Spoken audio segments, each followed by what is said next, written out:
Assalomu alaykum, qadrdonlar. Tursunday Sodiqovaning ajoyib hikoyasini o'qib qoldim. Sizlarga ham ilindim. Onalar va qaynonalar haqida. Ona qarib qaynona bo'lgach, nima yutadi-yu, nimalarni yutqazadi. Yutgani misqolcha, yutqazgani bisyordir.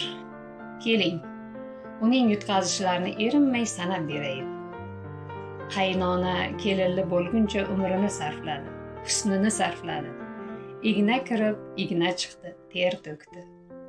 Yaxshi yemadi, yaxshi kiymadi, to'yga tayyorlandi. Chiroyli uylarni kelinga bo'shatib, o'zi ming rozilik bilan poygakdagi eski uyga surildi. Avvallari o'z uyi bilan to'shagi edi. Ovozini xohlagan pardada qo'yib gapirardi. Endi esa oraga istihola tushdi. So'zni sekingina u yoq bu yoqqa qarab aytadigan bo'ldi. Oldin biror kun go'shtsiz ovqat qilsa ham bo'laverar edi. Endi uyat bo'ladi. Orada begona bor. Qozon sifatli qaynash kerak. Keling. Kelin yo'rig'ida yozilib hasratlar aytilar. Yozilib rejalar tuzilardi. Endi esa tilini yutib o'tirish kerak. Siri yoyilib ketishi, aybi ochilib qolishi mumkin. Avvallari uyida podshodek yoyilib yashardi. Istagan yerida yastanib yotaverar. Endi esa kelinning oldida aft boshim ayt bo'lmagudaymi, ustimdagi ko'ylak juda eskirmaganmi, shu ro'molni o'rasam bo'laverarmikan degan andisha yetmaganday, yotishim xunuk ko'rinmayaptimi deb cho'zilgani pana joy qidiradigan bo'lgan. Bolalarim katta bo'ldi. Endi tog'ora bozor, kasal bozordan qutuldim deganida kelini tug'ib onaga aylanganicha. O'zinikilarda baquvvat edi. Endi beli beshga bo'linganda nabira boqishlariga nima deysiz? Undan ham battari jonidan bo'lgan o'g'lining unga aytadigan gaplari tugab borayotgani va hokazo. Ayting, qaynona shu turishida yayrab ko'rinyaptimi? Yana hammagina qaynonadanmi? Mana, hozir sizning go'shakdagi so'zlaringizni eslayapman.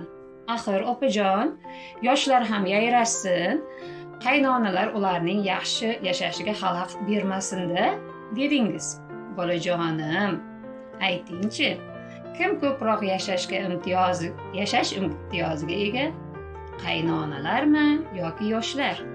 Axir qaynona bu dunyodan chiqib ketishga hozirdanoq tayyorlanayotgan odam-ku. Ketib borayotgan, o'tib borayotgan odamga iddao qilasizmi? Jami uylangan farzandlarga murojaat qilmoqchiman. O'g'lonlar, qaynona atalgan ayol umr bo'yi yiqqani, yasagani, yaratgani, topgan savob va duolarini sizga atab qoldirib ketyapti. Yuragim uvushib aytamanki, hatto u bir kishilik o'rnini ham sizga bo'shatib ketishga taraddudlanyapti. U sizni deb o'pirildi, sizni deb quridi. Kimning o'lgisi keladi bu dunyoda? Uning ham hech o'lgisi yo'q aslida.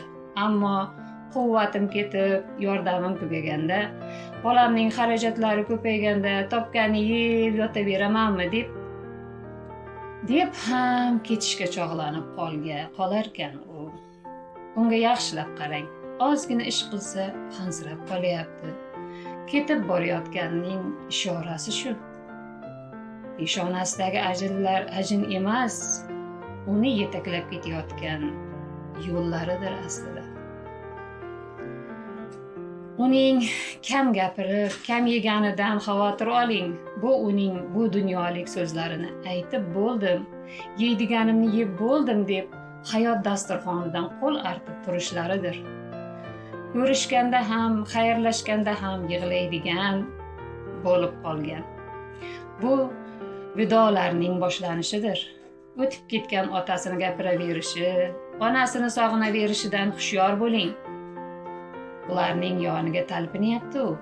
Qaysiki qaynona qovog'i soliqdir. Bilavering, o'g'li unga e'tiborsiz, kelini esa befarqdir. Ona, qani siz deb turing. Ona, siz mening tog'imsiz deb turing. Muzlari erimasa, men kafil. Qaysiki qaynona o'g'lini oshkora qizg'ansa, bilingki, o'g'il xotinparast. Kelinida esa kelinlik iffat, ilmi yo'q. Aslida bizning millat bu borada g'oyat bilimdon bo'lgan. Eshiting, o'g'lonim. Ayolingizning ham qulog'iga qo'rg'oshindik quyib qo'ying. Onalarning umrini uzaytirish, roziliklari ichida yashash uchun ajdodlarimiz quyidagi qadriyatlarga amal qilganlar. Kelin kuyov ota-onalari oldida bir-birlarini ismini atab chaqirishmagan. Bu qizg'anishlar kuchayishini oldini oladi. Kuyov hech qachon oila a'zolari davrasida kelinchakka gap qotmagan. Bu mana men ayolimga alohida e'tibor berayotganim yo'q. Qo'polroq aytganda, uning uchun o'lib turganim yo'q degan ishorani bergan. Kelin ham shu pardada, shu darajada yashagan. Bu har holda onalarning ruhiyatiga xotirjamlik bergan. Xulosa o'zimizdan.